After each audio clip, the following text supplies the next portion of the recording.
이 교회, 이제 교단마다 이제 이 교회 학교, 이 공과가 있어요. 뭐 중고등학교, 어린아이, 뭐 청년, 장년이 있죠.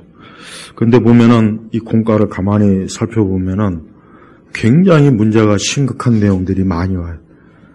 뭐 감리교 같은 경우 페미니즘을 아주 그냥 노골적으로, 예수님에 대해서도 아주 그 페미니즘, 동성애적 관점으로, 그다음에 WCC 옹호하고 그런 내용들이 이 교회학교, 교과, 그다음에 뭐 통합측 같은 경우는 이제 천주교, 청주교하고 연합하는 거, 그런 내용들 있고.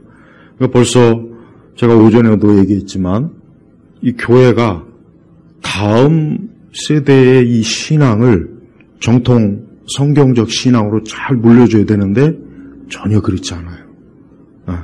그래서 이 교회학교 교재를 보면은 너무 아주 문제가 너무 심각해요. 그래서 우리 교회학교에 이렇게 우리 교회는 뭐 제가 뭐 수년 전에 다 이렇게 새로 교회학교 교재를 교과를 다 제가 만들었어요. 최근에 내용들까지 다 해가지고 그런 내용들이 들어가야 돼.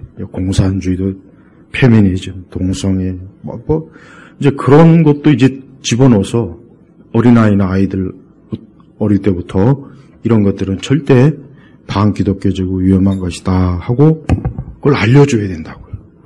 그런데 그런 걸 알려주기는커녕 교회 학교가 시대에 발맞춰서 이제는 그런 내용을 담아서 아이들에게 교회 학교에서 가르쳐요. 그러면 그 교회가 어떻게 되겠습니까? 신앙이 무너지는 거예요. 교회가 무너지는 거라고요. 근데 그런 것도 몰라요. 그런 것도 모르고 그냥 뭐 교회 학교에서 알아서 잘하겠지. 다 방치하네. 그러니까 우리나라 이 학부모들의 특징이 뭐냐? 뭐 학교에서 알아서 잘해주겠지. 뭐 학원에서 잘하겠지. 뭐 교회에서 알아서 하겠지. 옛날에는 그게 됐어요. 제가 중고등학교나 그럴 땐 됐다고요. 그때는 진짜 학교에서 그래도 어쨌든 막 강제적으로라도 하여튼 어쨌든 했다고. 그러나 지금은 아니에요. 지금은 그냥 학생 인권이다. 뭐 이런 거 하다 보니까 조금이라도 이 좌파 교육감들이 우리 한국 사회에 너무 영향을 많이 미치니까 이런 사람들이 이 학교 교과 과정에 다 일일이 간섭해가지고 그런 내용들을 아이들한테 가르치니 얼마나 왜곡이 많이 되겠습니까? 이런 걸 관심을 가져야 돼요. 그래야 이 신앙의 유산이 잘 이어지는 거지. 그렇지 않고 그냥 내버려 두면 어떻게 됩니까? 큰일 나죠. 큰일 나는 정도가 아니라 그냥 붕괴가 되는 거예요. 붕괴. 인간이 붕괴가 되고 가정이 붕괴가 되는 거예요. 그런데 교회가 그 역할을 전혀 못하고 우리 한국교회 전반적으로 보면은 이 아이들을 가르치는 이 공과 내용이 이 성경적 교리가 다 빠져 있어요. 거기다 아까 말한 것처럼 막 그런 예수님에 대해서도 뭐 이제는 아예 노골적으로 막 동성애적 관점으로 바라보는 내용들이 들어갈 정도면 보통 심각한 게 아니죠. 우리가 그런 것들을 보면은 하나님께서 노아 그러니까 홍수를 통해서 첫 번째 세상을 멸망시킨 이유가 다 뭐냐? 그런 것 때문에 그래요. 그런 것 때문에. 하나님께서 이유 없이 그냥 괜히 할 일이 없어서 그 하나님의 형상을 부어준 귀한 그 많은 사람들의 생명을 하나님께서 왜 물로 심판했겠어요? 항상 악하니까. 그들이 항상 하나님을 거역하는 그런 계획, 생각, 뜻 이런 것들을 막 하니까 하나님께서 도저히 안 되겠구나. 오죽하면은 사람을 지은 걸 후회하셨다 할 그런 표현을 쓸 정도로 이 노아 이 시대 때가 극심하게 타락한 거예요. 그런데 지금 우리가 살고 있는 시대도 똑같은 거예요. 똑같아요. 하나도 다를 게 없어요. 우리 성도들은 이걸 잘 명심해야 돼요. 이게 이렇게 점점 세상이 다 이 세상 자체가 그냥 아주 악이 가득하고, 무엇보다도 기독교에서 말하는 악이라고 하는 것은 다른 게 아니라 하나님을 믿지 않는 거예요. 하나님을 믿지 않고 우상, 하나님을 거부하고 거역하고 반역하고, 하여튼 하나님만 아니면 돼. 무조건 뭐가 돼도 다 좋다. 하나님만 아니면 괜찮다. 이게 지금 세대에 가지고 있는 거. 또 젊은 세대는 종교에 대한 깊이, 종교의 피로증, 종교를 가질 이유가 없다. 피곤하다. 어떤 종교든지 귀찮다. 이게 또 젊은 세대는 가득해. 그러니까 그게 다 결국은 뭡니까? 이 세상에 악한 이 세대, 이 어둠의 영들이 사람들을 다 그렇게 미혹해서 결국은 그들이 예수님 믿지 못하고 다 멸망의 길로 가도록 하는 게 그게 이 마귀의 전략이에요. 자, 하나님께서는 노아와 이제 언약을 세워요. 자, 아담과의 언약은 깨졌어요.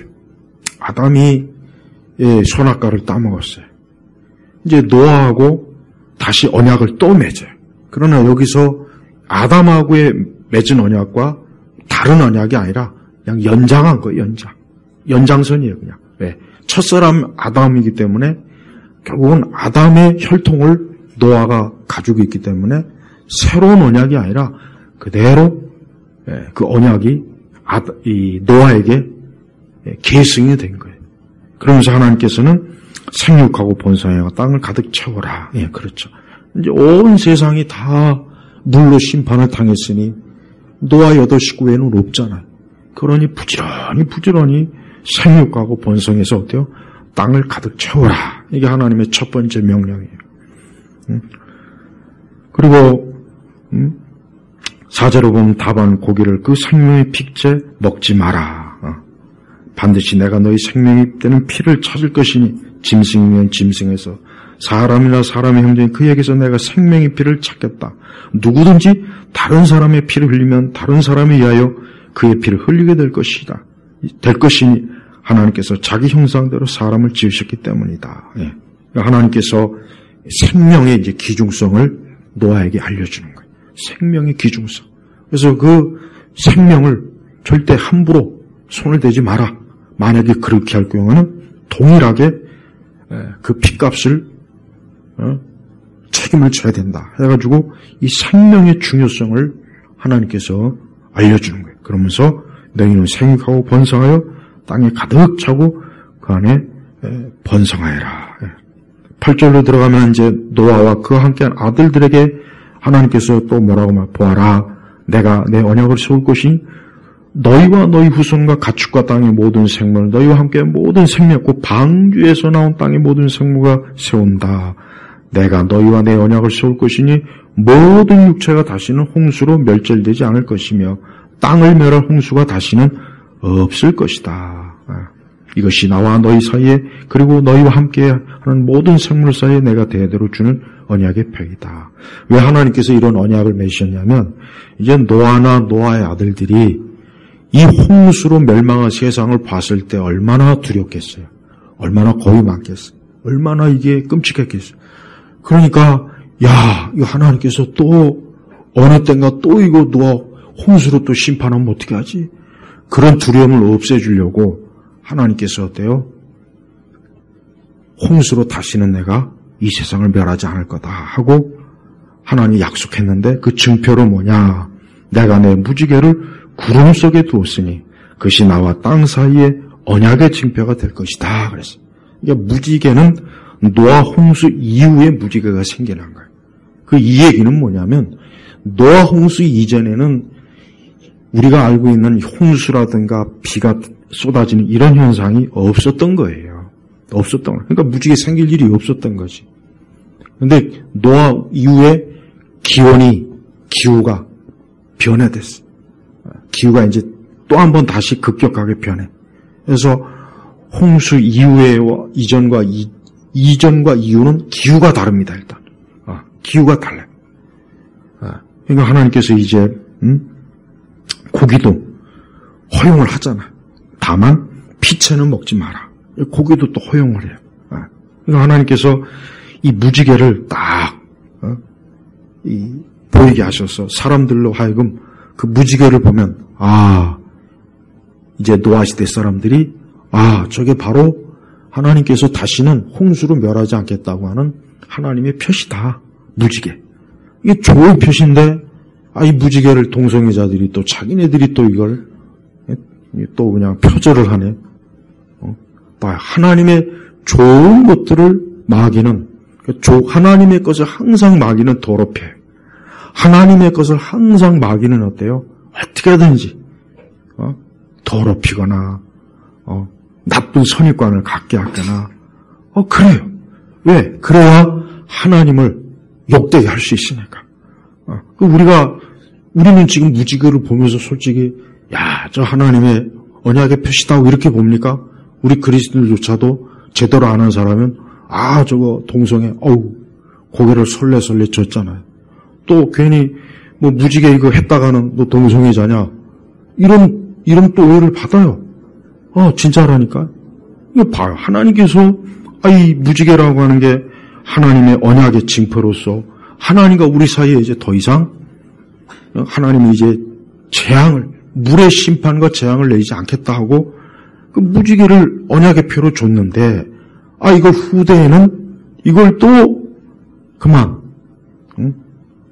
죄악된 인간들이 자기들의 심볼로 삼아가지고 오히려 이 무지개의 좋은 이미지와 생각을 흐트리는 거예요. 그러니까 마귀는 이런다고요. 마귀는 항상 좋은 것을 더럽혀요. 그러니까 마귀는 항상 보면은 하나님의 것을 뭐든지 다 샅샅이 조사해가지고 다 더럽히는 거예요. 그래서 그리스도의 부활도 애굽 신화에서 나온 부활하고 애굽 신화의 부활이 또 더럽히잖아요. 예수님의 부활을. 우리가 이렇게 이 세상은, 이 마귀는 하나님의 것을 절대 그냥 놔두지, 어떻게 하면 더럽히고 무너뜨리고 흐트러뜨리고 그냥 그게 마귀가 하는 일이에요. 그러니까 지금도 그래요. 지금도 이 세상을 자꾸 원래 좋은 세상이에요. 원래 좋은 세상. 하나님 원래 만드신 건 너무나 좋은데 어때요? 사단이 그냥 하나님의 것이라면 뭐든지 다 난장판으로 만들어요. 난장판. 사방 천지에다 똥을 싸질러 놓는 거예요. 그래서 사람들로 하여금 못 살고 아주 세상에서 힘들게 하고 이게 마귀가 하는 일이에요. 그러니까 절대 사람은 마귀를 쫓으면 안 돼. 귀신을 쫓으면 안 된다. 그럼 망하는 거예요. 오직 예수님을 믿고 예수님을 바라봐야지. 우리 한국 사람들은 이놈의 제사. 여러분 이 제사 때 왜 이렇게 과일을 이렇게 왜 깎냐? 그거 왜 그러냐? 귀신은 먹을 수가 없잖아요. 그러니까 조상들이 와가지고 냄새를 잘 맡으라고, 과일 냄새 잘 맡으라고 그렇게 깎아내는 거예요. 네. 그것도 제사상에는 복숭아를 올리면 안 돼. 왜? 마귀는, 이 귀신은 복숭아를 싫어하거든. 옛날에 우리 조상들 보면은 막 귀신이 무서우면 이제 집에다 꼭 복숭아 나무를 심어요. 왜? 귀신들 못 오게. 왜? 복숭아가 빨가니까. 무당도 보면은 이 빨간색이 있어요. 그러니까 이 귀신이 붉은색을 싫어해요. 옛날부터 전해오는. 그게 결국 어디서 온 거냐면 그리스도의 피에서 온 거예요. 이게 다 연결돼. 이 세계의 신화나 이런 미신을 보면은 가만히 연구해 보면은 결국 기독교가 뭐든지 기독교하고 다 걸려넘어져. 그러니까 예수님만 잘 믿으면 되는 거예요. 예수님만 잘 믿으면 그러니까 만사가 되는 건데 예수님만 안 믿으면은 모든 귀신이랑 귀신과 악한 영은 다 달라붙으니까 인생에서. 그래서 우리가 철저하게 예수님을 믿지 않으면 안 돼요. 절대 안 되는 거예요. 사람은 예수님 안 믿으면은 제가 항상 자주 얘기하잖아요. 예수님 안 믿으면은 그 인생은 아무짝에도 그 어떤 복을 받을 수 없어요. 불행이에요, 불행. 처음부터 끝까지 불행이에요. 죽어서는 망하는 거예요. 원래 이 그리스도인들은 사망이란 말을 쓰면 안 돼. 그건 죽어서도 망한다는 얘기거든요. 무슨 누가 사망하셨다. 이게 아니라고. 우리는 하나님께 들림받아 천국 가는 거지. 사망이라는 말을 쓰면 안 돼요. 예수님 믿는 사람은 사망이 아니에요. 우리는 영생이라고, 영생.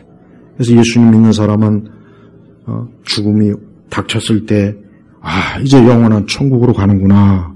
이렇게 알고 있으면 돼요. 그러나 믿지 않는 사람은 죽으면 어때요? 영원히 멸망의 길로 가는구나. 영원히.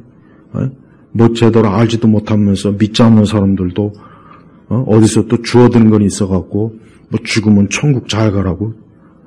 무슨 천국을 왜 무슨 천국을. 교회도 안 나오고 예수님도 안 믿으면서 또 죽을 때는 또 천국 가길 바라는 거 봐요. 그건 말 같지도 않은 생각을 한다고요. 예수님 믿는 사람만 천국 가는 거지 예수님 안 믿는 사람이 천국을 왜 갑니까? 못 가요. 못 간다고. 지옥 가는 거예요. 지옥 가는 거. 그런데 사람들이 너무 죽음 이유를 낭만적으로 생각해. 죽음이 왜 뭐 편히 쉬라는 돈, 영면하라는 돈. 영벌이라고 했어요. 성경에. 영벌. 영면이 아니라 영벌. 영원히 벌을 받는 거예요. 영원히. 그러니까 예수님 안 믿고 죽는다는 것은 가장 불행한 것이고 가장 돌이키지 못할 이 저주를 받는다는 것을 꼭 여러분이 알아야 돼요. 예수님 안 믿으면 소망이 없는 거예요. 그러니까 하나님께서는 이렇게 무지개를 통해서 언약을 맺은 거예요. 언약을. 그러니까 이 무지개라고 하는 걸 단순히 어떤 뭐 물리적 기후의 어떤 그런 현상으로 보지 말고 궁극적인 표시는 뭐냐? 저게 바로 성경에서 말한 언약의 표시구나. 무지개. 이 도시에서는 무지개를 잘 볼 수가 없어요. 도시에는. 근데 저는 어릴 때 내 시골 거기 보면 무지개를 보면 무지개가 진짜 얼마나 지쳐 바로 가까이 있어요. 바로.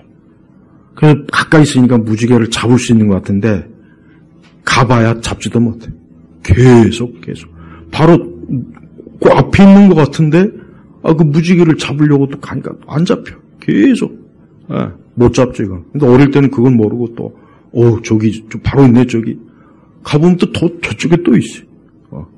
그 허망한 꿈을 꾼 사람은 무지개를 쫓는다 그러죠. 딱 그 얘기가 똑같더라고요. 그러니까 무지개는 바라보기만 하면 돼. 그걸 쫓을 필요는 없어. 그러니까 하나님께서 무지개를 통해서, 이게 하나님의 씨앗이고. 그러니까 노아 세 아들들이 그 며느리들이 그 무지개만 뜰 때마다 자손들에게 저게 바로 하나님이 우리와 약속을 맺은 표시다. 저게 바로 홍수. 이제 홍수의 심판으로 다시는 멸하지 않겠다고 하는 하나님의 뜻이다 하고 그걸 바라보면서 얼마나 하나님 앞에 감사했겠어요. 그런데 왜 동성애자들이 무지개를 자기네들이 심벌 마크로 삼아가지고 왜 그렇게 참 하나님의 것을 그렇게 또 더럽힌 짓을. 마귀의 속성이 마귀의 속성. 그걸 하지 말고 다른 걸 하지. 불교 만자. 이거 하면 더 좋을 뻔했는데 히틀러가 그걸 딱 비틀었죠. 비틀어가지고 그냥 또 나치의 또 상징으로 또 썼죠. 그게 다 티벳에서 온 거예요. 히틀러가 이 밀교, 티벳 밀교 아주 그냥 골수예요. 골수. 히틀러가 굉장히 미신 좋아하고 아주 그게 아주 지독한 사람이 그 사람이. 접신 좋아하고 결국은 봐요. 그러니까 수많은 사람들을 죽는 전쟁을 일으키고 자기도 죽고 그러잖아요. 그러니까 귀신을 따라가니까 그런다니까 귀신. 하나님 예수님을 쫓았으면 그렇게 되질 않은데 마귀 귀신 그런 걸 자꾸 쫓아가니까 엄청난 지금도 그런 걸 좋아하는 사람들은 정신 차려야 돼요. 자꾸 요가 무슨 뭐 선 명상, 수련 이런 거 하면 안 돼요. 거기에는 귀신의 역사가 엄청나게 많아요. 그러니까 그런 것들을 하게 되면 거기에 푹 빠져갖고 진짜 거기서 귀신 만나요. 만난다고만. 성경에도 그랬잖아요. 광명의 천사로 가장해가지고 내가 신이다. 근데 진짜로 그래. 진짜 그런다. 그러니까 그런데 빠진 사람들은 그걸 본 순간 거기서 못 태어나는 거예요. 못 태어나. 왜? 그 광경이 너무, 그리고 마약을 해도 접신이 돼요, 마약. 마약을 하면 접신이 됩니다. 마약을 왜 자꾸 하냐, 옛날에. 인도 애들이 왜 마약을 자꾸 하냐. 마약을 해야 이 귀신과 접신을 해가지고 막 오색 찬란한 막 눈앞에 막 천국이 막 보이는 거예요. 그러니까 못 끊는 겁니다. 그러니까 못 끊는 거예요. 인간의 모든 궁극적 쾌감 중에 최고가 마약이에요, 마약. 그냥 마약을 한번 손대면 못해. 못 끊어. 그냥 죽여야 돼. 죽이던가 아니면 저 어디 마약 없는 섬에다 그냥 가다 놓던가. 그렇게 해야지 안 돼. 예. 근데 우리 한국 사회도 이 마약이 좀 퍼져서 큰일 나. 점점 막 은밀하게 마약이 퍼져. 절대 마약은 그건 절말 안 되는. 그거는 이로 말로 다 할 수 없는 피해를 입게 돼요. 자, 하나님께서는 이렇게 생물과 노아와 다 언약을 맺어, 언약. 하나님께 약속을 맺으시는 거예요, 약속을. 그래서 하나님께서 이제 노아를 통해서 또 다른 새로운 세상을 이제 만들려고 하나님이 다 준비를 했어요. 근데 18절에 보니까 방주에서 나온 노아의 아들들은 셈과 함과 야벳. 이게 이제 바로 인류 혈통의 근원이에요. 셈족, 함족, 야벳족. 이 셈족은 동양이에요, 동양. 좀 종교적 심성이 강해요. 종교적 심성. 네. 근데 함은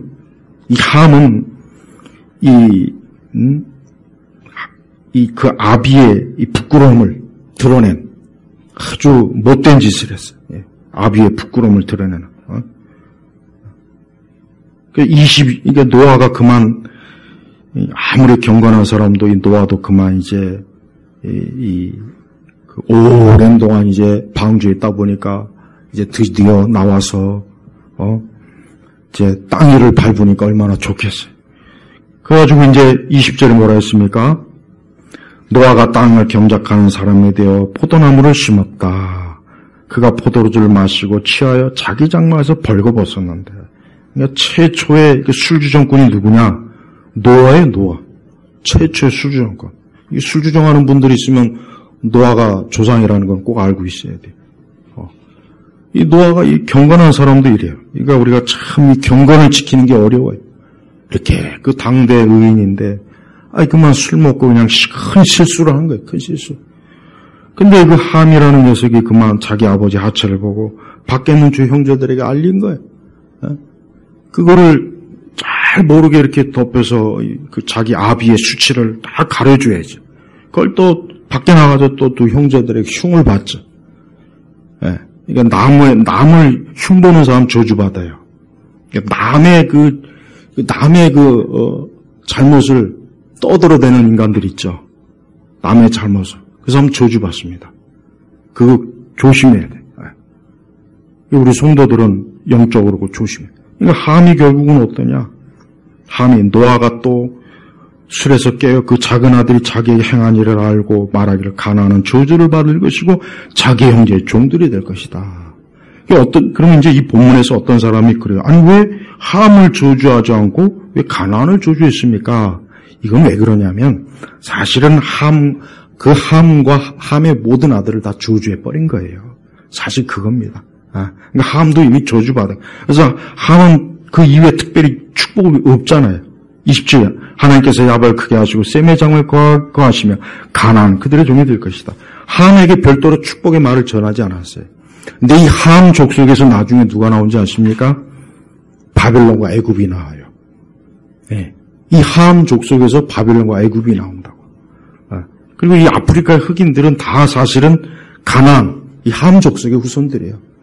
우리가 역사를 아는 바 같이 진짜 이 말씀대로 어때요? 가나안은 그들의 종이 될 것이다. 야벳은 어디냐? 그리스 로마입니다. 유럽 인종, 야벳 족속들. 이 서양, 오늘날 얘기하면 이 서양 민족은 다 이 야벳 족속이에요. 그래서 하나님께서 보니까 23절에 이에 셈과 야벳이 겉옷을 가져다가 자기들의 어깨에 걸치고 얼굴을 뒤로 돌려 자기 아비의 수치를 보지 않고 알려고 아버지의 벌거벗음을 보지 않고 뒷걸음으로 들어가서 아버지 하체를 덮어드렸다. 봐요. 이거 하나님께서 축복하신 거예요. 그 아비의 부끄러움을 자녀들이 이렇게 딱 덮어서 그걸 가려주는 거예요. 우리 성도들은 남의 허물과 잘못을 덮어줘야 돼. 그게 그리스도의 사람이야. 그게 그리스도. 왜? 예수님께서 그의 피로 우리의 죄와 허물을 덮어준 거예요. 덮어준 거. 성막의 장막이 뭔 뜻이야? 장막. 우리의 죄를 덮었다는 뜻이야. 장막이. 그러니까 교회 다니는 사람들은 남의 허물과 잘못을 떠들어대지 말고 덮어줘야 돼. 덮어줘. 왜? 자기도 자기 죄를 예수님이 덮어줬으니까 그리스도인이 된 게 아니야. 구원받아. 그러니까 우리의 죄를 하나님이 덮어준 거예요. 덮어준 거. 그러니까 예수님 믿는 사람은 절대로 마귀처럼 참소하고 다니고 여기저기 떠돌아다니고 흉보고 그런 짓을 하면 안 돼요. 그 사람은 망합니다. 그 사람 반드시 망하는 게 아니라 저주받아요. 저주받아. 절대 그러면 안 돼요. 그러니까 함이 저주를 받아. 함이 그 아들 가나안이 저주를 받은 게 사실은 뭐냐? 가나안은 저들을 받을 것이고 자기 형제의 종들이 될 것이다. 봐요. 저주를 내려버렸어요. 근데 이 저주가 실제로 그대로 이루어지죠. 그래서 여호와 셈이 하나님을 송축하여라. 그래서 유대인은 이스라엘, 아브라함은 셈족이에요. 셈족. 아브라함은 셈족이라고. 가나안은 셈의 종이 될 것이다. 여기 나중에 구약 성경에서 다 이루어져요. 여호수아에서 이루어진다고. 하나님께서 야베를 크게 하시고 하나님께서 보십시오. 우리가 인류학적으로 문화 인류학을 보면은 이 서양의 민족의 문명이 크잖아요. 광대하잖아요. 지금도 광대하잖아요. 셈의 장막에 거하시며 그런데 종교적으로는 어때요?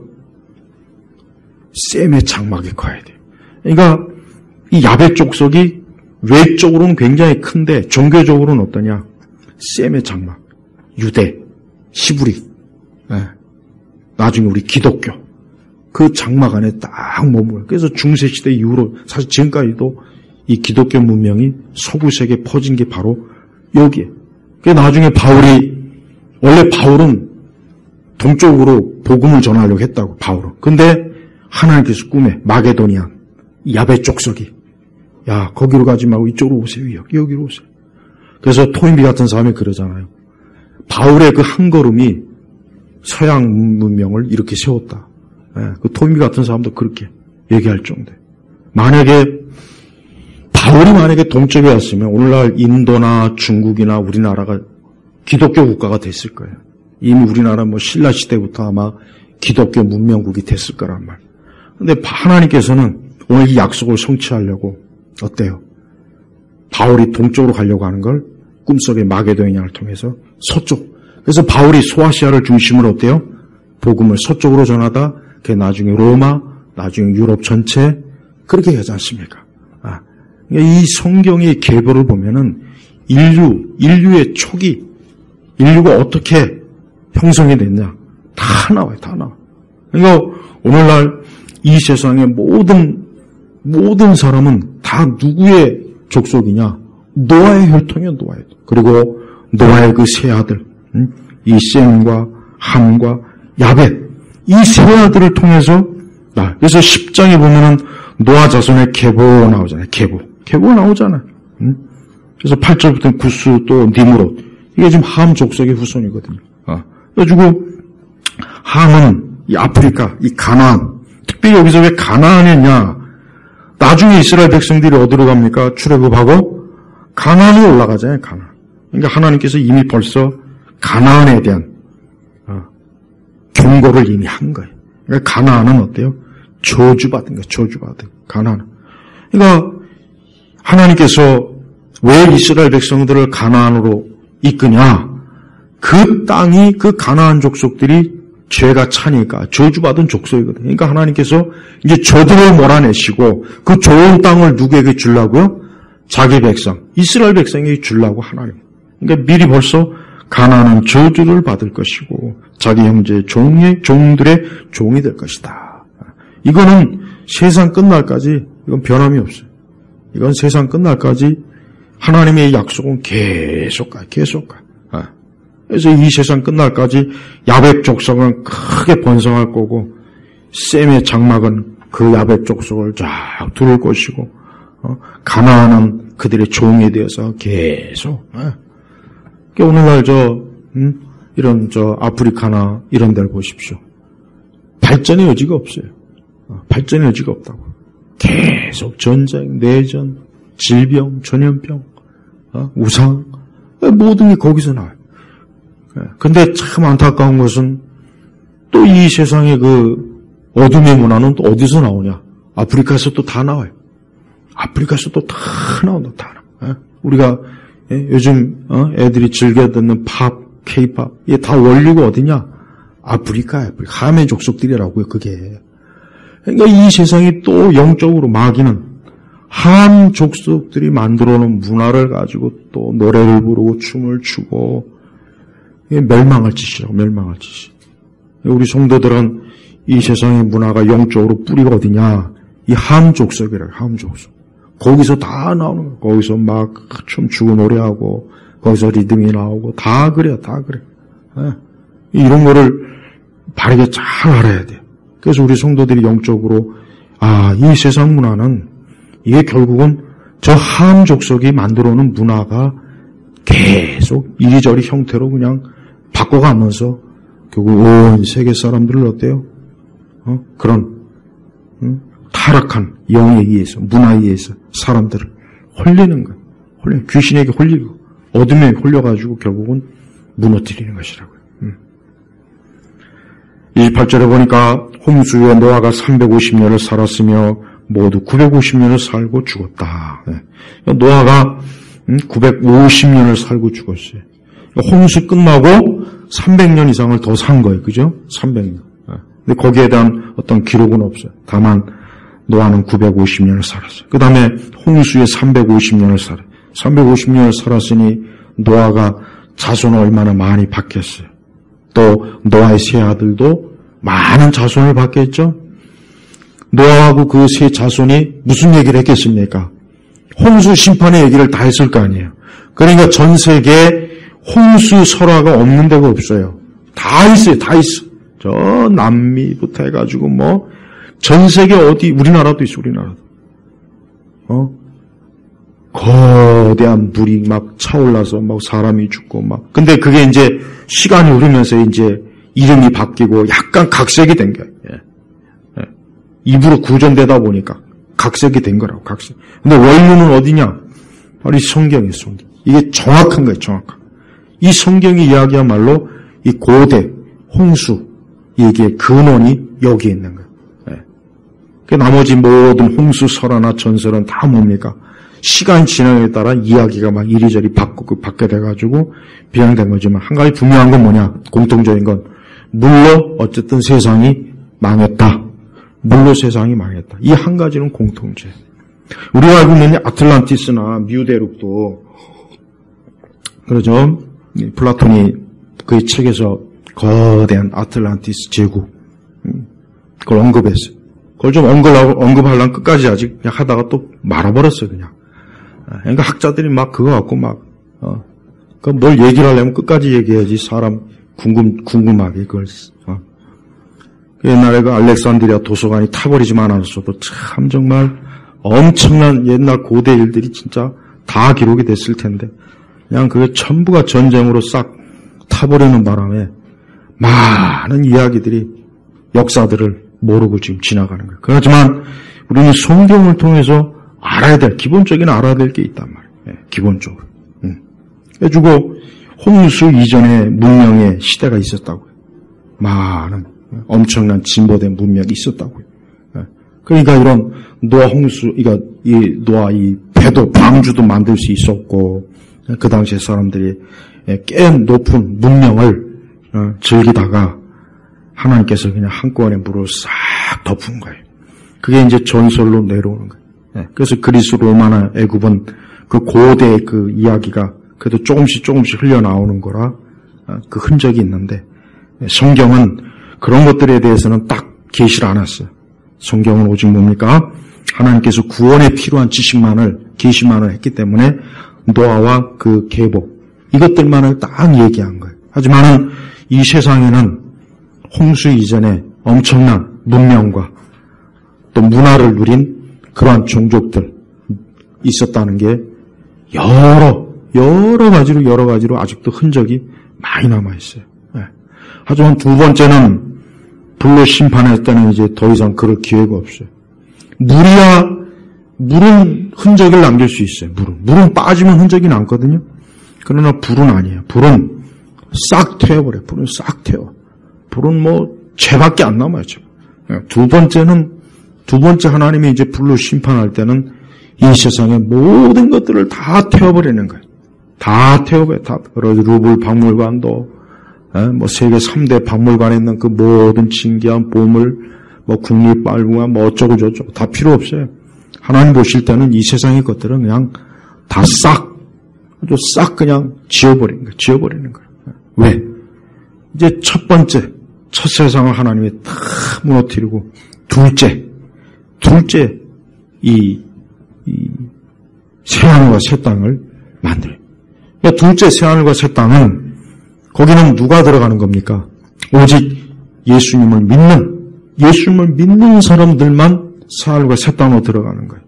예수님 믿지 않으면 거기는 들어갈 수가 없어요. 네. 그게 바로 하늘의 유업이에요. 하나님 나라예요. 영생의 나라예요. 네. 마치 신부가 단장한 것 같이 하나님께서 잘 꾸며서 만들고 거기에 이제 우리 믿는 사람들이 들어가는 거예요. 여러분, 이게 우리 성도들은 이런 하나님의 계시의 말씀을 확실하게 믿어야 돼요. 확실하게. 분명하게 믿어야 돼요. 이거를 그냥 종교적인 설화로, 전설로 그렇게 알고 있으면은 그는 하나님의 이 계시의 말씀을 부정하는 거예요.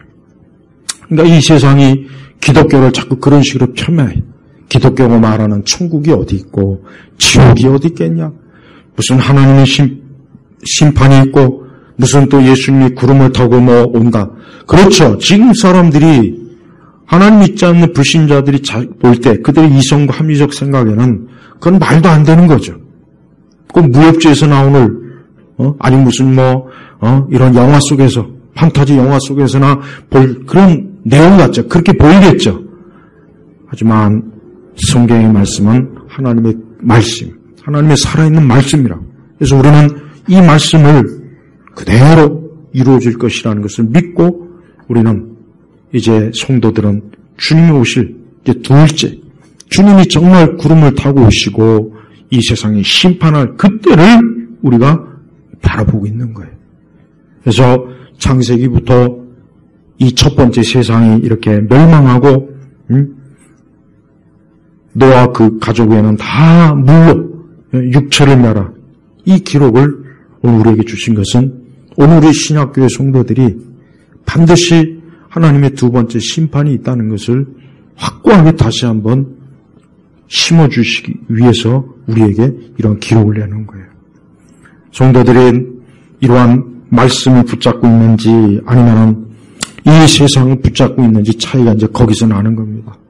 하나님 말씀은 명확한 사실인데 그러나 우리의 마음은 우리의 생각에서는 이 말씀이 너무 비현실적이고 믿겨지지가 않고 정말 말씀이 맞을까? 아니 말씀 말고도 다른 것들이 많은데 왜 유독 기독교만 맞겠냐? 이런 회의적인 생각을 자꾸 들어오게 돼 있어요. 세상이 자꾸 심어줘요. 어디 가서 뭘 보고 들으면 그게 자꾸 마음에 들어와요. 그게 바로 뭡니까? 우리의 믿음을 깎아놓는 거예요. 우리의 믿음을 깎아서 자꾸 흠집을 내고 믿음이 견고하지 못하게 그리고 결국은 믿음이 그냥 확 주저앉게 만들려고 그러는 거예요. 그래서 성도들은 항상 이 말씀이 우리 마음과 생각 속에 우리의 어떤 이성이나 합리적인 것 또 우리의 감정이나 우리의 생각 이상으로 말씀이 항상 우선해야 돼요. 그게 굉장히 중요한 거예요. 그래서 이 말씀이 언제나 우리를 굳건히 사로잡을 때 우리는 바로 그 말씀에 의해서 우리가 살게 되는 것입니다. 하나님께서 이 노아의 이 홍수 이후에 이 언약을 맺으신 하나님을 보면은 하나님께서 여전히 인간을 사랑하고 이 세상을 아낀다는 것을 알 수가 있어요. 안 그럴 것 같으면 하나님께서는 그저 노아 그 식구들과 세상 전체를 다 그냥 없애버리죠. 왜 내버려 두겠습니까? 그것은 아직도 하나님께서 택한 자들을 위한 하나님의 기회예요. 하나님이 두 번째 기회를 주신 거예요. 창세전부터 택한 자들이 멸망당하지 않도록 하기 위해서 노아를 통해서 그 언약, 하나님의 생명의 언약을 계속 이어지는 거예요. 계속 이어서 결국은 정한 수, 구원받기로 정한 숫자들이 다 구원받도록 하나님의 예정 가운데 이루어지는 거예요. 그래서 우리는 마지막 때에 주께서 오실 그날까지 하나님은 단 한 영혼도, 하나님께 속한 단 한 영혼도 잃어버리지 않습니다. 모두 마치 방주에 하나님이 택하고 정한 모든 것들을 다 방주로 들어보냈죠.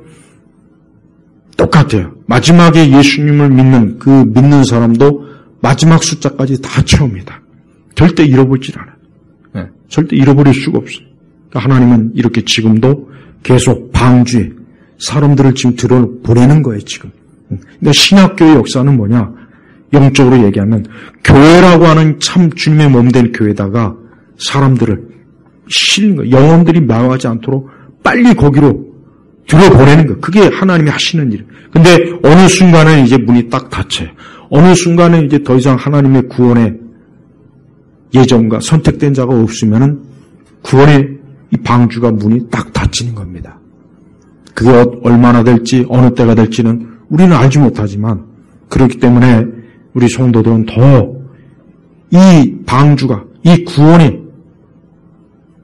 이 복음의 은혜가 닫히기 전까지 빨리 예수님을 믿는 사람들을 더 많아지길 위해서 기도하고 또 복음을 전하고 주변에 믿지 않는 사람들이 빨리 구원으로 올 수 있도록 우리는 그렇게 하나님의 마치 노아가 했던 것처럼 우리 역시 그러한 일을 감당해야 되는 겁니다. 사실 그리스도인에게 있어서는 이 세상은 절대 좋은 곳이 될 수가 없어요. 이 세상은 좋은 곳이 될 수가 없습니다. 이 세상이 좋은 건 세상 사람들에게 좋은 거예요. 그걸 알아야 돼요. 이 세상이 좋은 건 세상 사람들에게나 좋은 거예요. 그래서 세상 사람들은 그런 육적인 세상을 좋아하지만 영적인 것에 대해서는 모르잖아요. 감각이 없잖아요. 그런 걸 얘기해줘도 그냥 뭐 허망한 소리 듣고 그저 전설로 듣고 그저 망상의 소리, 그저 종교적 망상. 이게 참 문제. 그러니까 다른 거는 다 그렇게 받아들여도 되는데 기독교까지 그렇게 종교적인 망상으로 받아들이는 게 제일 큰 문제. 왜? 이건 정말 사실인데. 이건 명확한 사실인데. 이건 진짜 분명한 사실인데. 우리가 한번 추론을 해봐요. 사실 노아 시대 때 노아가 방주를 만들긴 했지만 그 당시 사람들도 나름대로 무리해서 뜰 그런 게 사실 없었겠어요? 나름대로 뭐 하나 있지 않겠어요? 결국 그것들이 있습니까? 아니에요. 오직 방주 안에만 있어야 홍수로부터 안전했던 거예요. 지금도 마찬가지입니다. 수많은 인생들이 자신들의 인생의 발판에 뭔가 안전판을 깔아요. 우리가 공사장 보면은 건물 이렇게 옆에 비계라고 했죠. 비계. 그게 안전판이에요. 그래서 공사하는 그 일꾼들이 그 비계를 그 발판으로 삼아서 건물을 짓는 거예요. 마찬가지예요. 누구나 다 자기 나름대로 이것이 안전하다 하는 발판 하나씩 다 가지고 있어요. 가장 많은 게 돈. 어제는 전국의 로또 추앙자들에게 아주 뿔나는 날이었어. 왜? 1등이 50명이나 났어. 50명. 이런 지랄. 그 전에는 딱 2사람 나왔는데 이번엔 50명. 그러니 얼마나 이 로또를 좋아하는 사람들은 이게 뭐냐고 있으니 원숭이들이 마치 그냥 왜 바나나는 아침에 3개 줬다 저녁에 왜 2개 주냐. 그러면 아침에 3개 주고 저녁에 3개 주고 아침에 2개 줄게. 그게 그건데 사실. 봐요. 이 세상 사람들이 안전판으로 여기는 게 있어요. 안전판. 다 있어요. 그러나 그 안전판은 다 사실은 무너져요. 진짜 인생의 안전판은 뭡니까? 예수님이에요. 예수님이야말로 진짜 안전판입니다. 다른 건 다 무너져요. 다른 건 다 결국은 무너집니다. 시간이 지나면 다 무너지게 돼 있어요. 처음에는 튼튼한 것 같은데 점점 시간이 지나면 갈라지고 서서히 부서지고 낡아지고 썩어지는 거예요. 그러니까 발 디딜 데가 없어요. 발 디딜 데가 없는 거예요. 그러나 예수님이라는 반석은 무슨 일이 있어도 안 무너지는 거예요. 태풍이 불고 환란이 오고 질병이 오고 심지어 죽음이 와도 예수님이라는 반석은 안 무너지는 거예요. 바로 왜 사람이 예수를 믿어야 되느냐? 자기 인생의 안전판, 가장 완벽한 안전판을 딱 거기에 발을 딛고 서야 돼요. 근데 그 안전판을 걷어치워버리고 이 세상이 좋다고 하는 안전판을 딱 해놨는데 처음엔 좋았는데 갑자기 어느 날 막 태풍이 몰아치고 환란이 오고 우환이 오고 막 질병이 오고 막 오니까 그냥 이게 맥을 못 치고 그냥 다 무너지네. 네? 빨리 자기 인생의 자기가 생각하는 그 안전판이 진짜 안전한 건지 아니면 무너질 건지를 빨리 계산을 해봐야 돼. 이게 언제까지 갈 거냐? 근데 대부분의 거의 모든 사람은 시간이 지나면 다 부서지는 안전판을 갖고 지금도 자랑하고, 지금도 페이스북에 올리고, 트위터 올리고, 이 좋은 안전판을 보라고. 그걸 자랑질을 해, 사람들이. 근데 시간이 지나면 다 낡아요. 썩어요. 없어지는 것들이. 오직 예수님만 유일한 안전판이란 말이에요.